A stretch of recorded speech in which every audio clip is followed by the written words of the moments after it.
Welcome to our study in the Intertestament period, the countdown to Messiah. I'm Dick Baker, your teacher. And today we're going to be looking at 6 coins in the life of Jesus.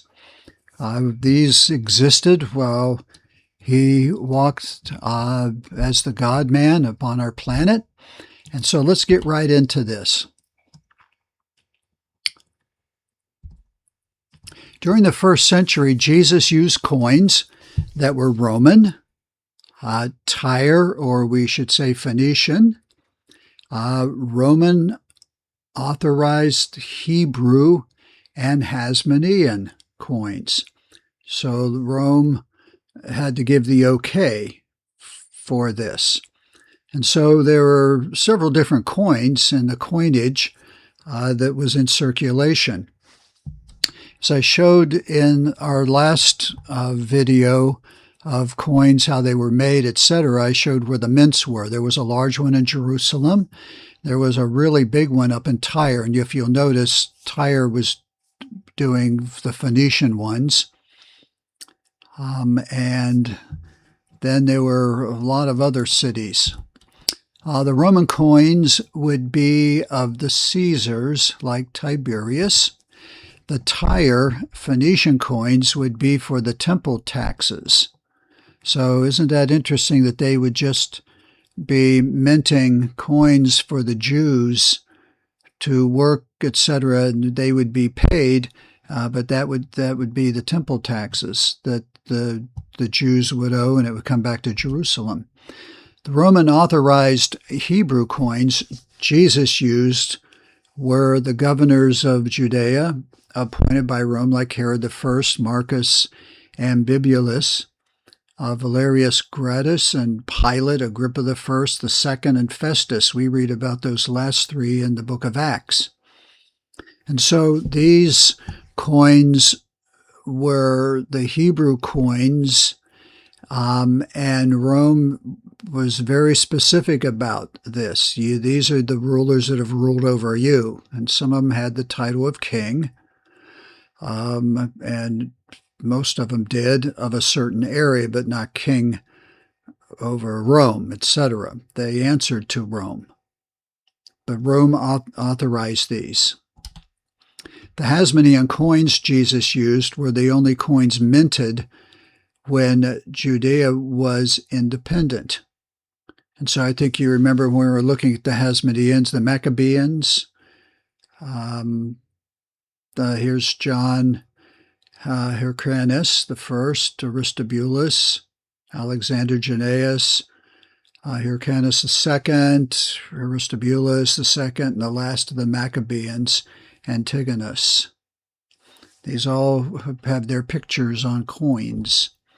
All right, let's start with them, and let's start with the widow's mite. That is, there are coins being dug up, and we could read about it from archaeological digs around Israel every week. And of course, when I see these stories, I get into them and look, and I find out that the majority of the coins are the widow's mite, the lepton. And oftentimes they will find bags of them.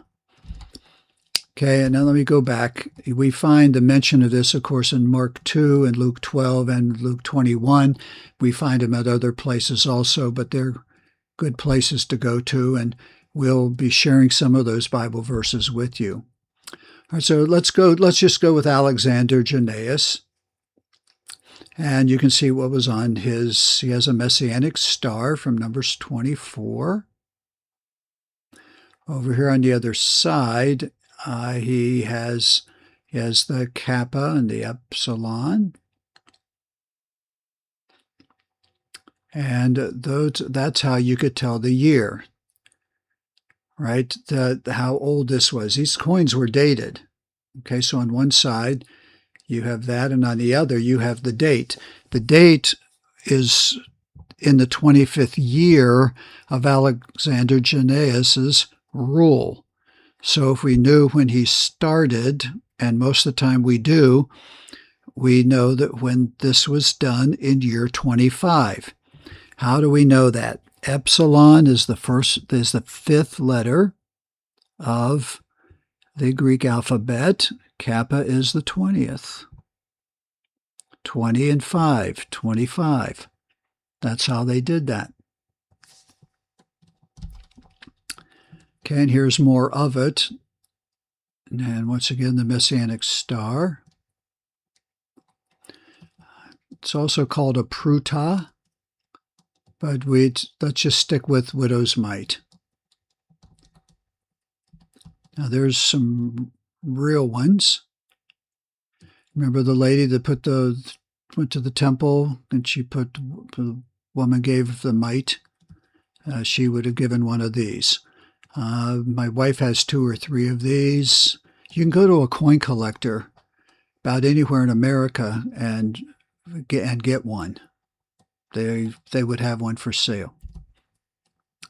A little faded, but again, they're not. The coinage was never purely circular. Totally. These were poured and stamped. All right, and there came a certain poor widow, and she threw in 2 mites, which make a farthing. And he saw also a certain poor widow casting in thither 2 mites. That's the other reference. And there came a certain poor widow, and she threw in 2 mites, which make a farthing. So here's the mites from the Bible. The drachma in Matthew 5:8. Now what are you getting all of a sudden? Very Roman with the eagle on one side, and that is a Caesar on the left.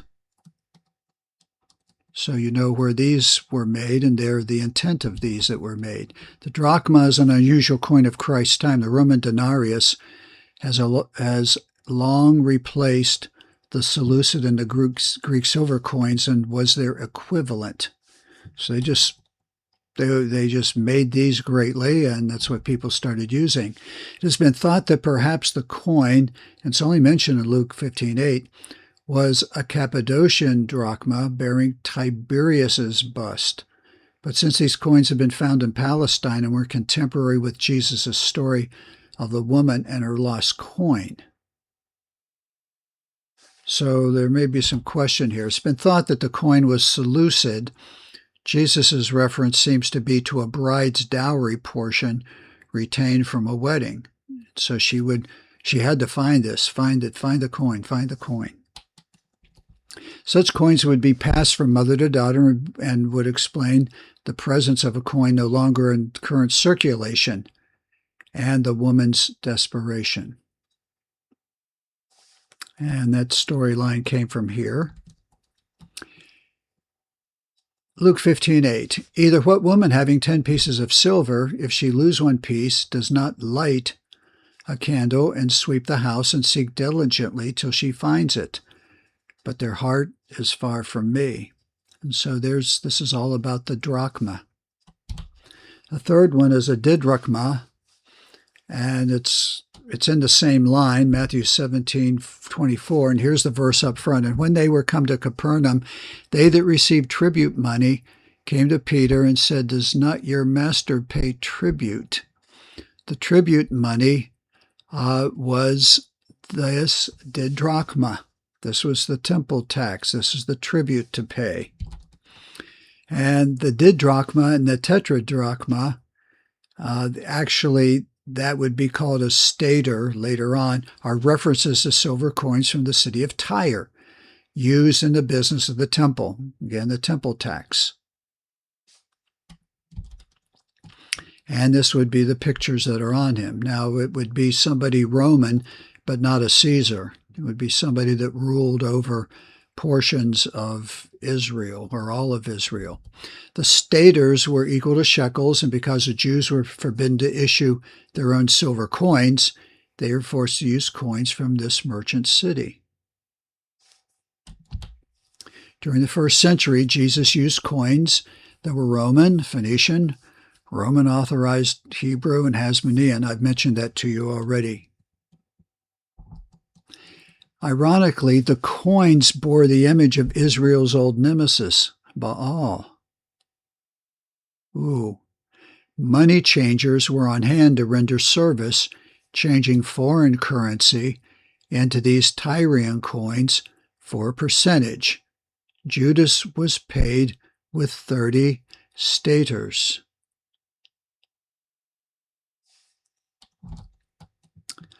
All right, the Tyre shekel, or the stater, or the tetradrachma.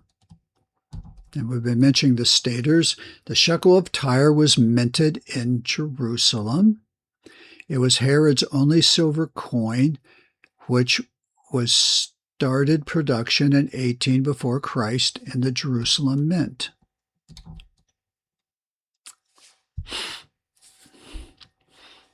All right, this one would be the one that would give us the most interest, and we want to spend the most time on, because this was all used in the temple business.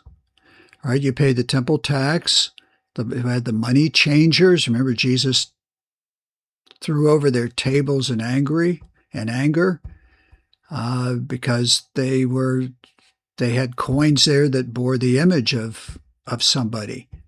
And you didn't do that around the temple, in the temple area. And Peter's fish, because of the confrontation with the Sadducees, the Pharisees rather, and the scribes, and the temple tax being paid. This was the coin that was found in the fish's mouth that Jesus told him to go fish. And then, of course, I mentioned Judas's 30 coins. This is all the same coin. He had 30 of these. What did he do with them at the end? After he knew he said, "I betrayed innocent blood," he tried to give it all back, didn't he? So he's doing that in the temple. And they said, "No, what's been done is done. You're stuck with it." And if you recall, he grabbed the coins and just flung them all over the temple and walked. It was Herod's only silver coin, which was started in production 18 BC in the Jerusalem Mint. Originally, it was produced in the Tyre Mint, and I've been going backwards, and it's my fault. Okay, we can start with the temple tax here. Then I'm just pulling this apart. It's the money traders. Jesus overturned their tables. It was the fish with the coin in its mouth. It was Judas's 30 coins. Then there's the quadrans, and we find them in Matthew 5:25 and Mark 12:42. Once again, here's an image, and then there's a date on it. Do you see the sigma?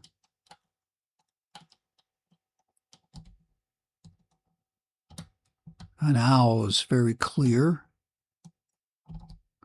The quadrans was an imperial Roman coin meant to circulate throughout the empire.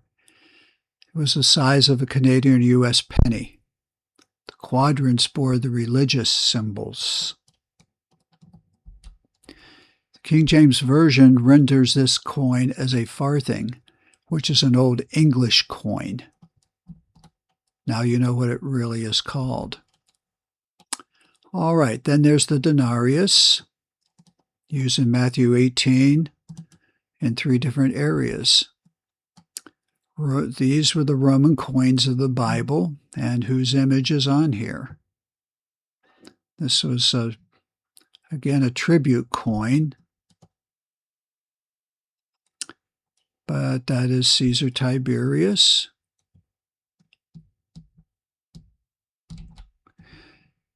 Mina and talent are money terms used in the New Testament, but they refer to the weights of silver rather than the coins. The denarius is the most referenced coin in the New Testament, 16 times. The denarius was a silver coin the size of a U.S. dime and was worth 10 asari. So you're looking at dimes. This is the coin rendered pence and penny in the King James. Civil taxes to Rome had to be paid in this coin. Pious Jews questioned the morality of such an act. They'd be saying, why do we have to pay that? We pay the temple tax here. The other one was, why do we have to use something with images on it? And that made it really a difficult issue for them. Well, that's the wrap-up of these coins, and I think that you saw probably the most famous one that was used all in the temple business, including the betrayal of Christ. And then we saw some of these other things. We saw the widow's mite. That's very common, a common thing for you. And then we looked at these final coins. So I hope this helped you sort some things out. I suggest you can, if you wanted a mint, or you wanted the widow's mite. It's the most popular one to get. It's the cheapest one to get. Go to a coin store, and they would have them. Just look at them, and oftentimes you can get a pretty good deal of them, and a good number of them, if you want. And I have copies of I have actual coins of each of the ones that we've mentioned today. I do have a widow's mite. I get to show it to the class. It's a great help to them. All right, I need to stop talking. We're done. This is some of the folks that helped me. I think you saw a lot of pictures today of coins. .ca/.com. It's a good site to go to.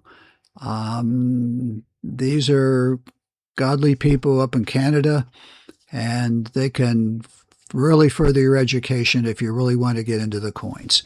Father, thank you so much for your word. Thank you that you love us, and I pray you just bless as we continue these studies. In Jesus' name I pray. Amen. All right, God bless you, and see you on the next production.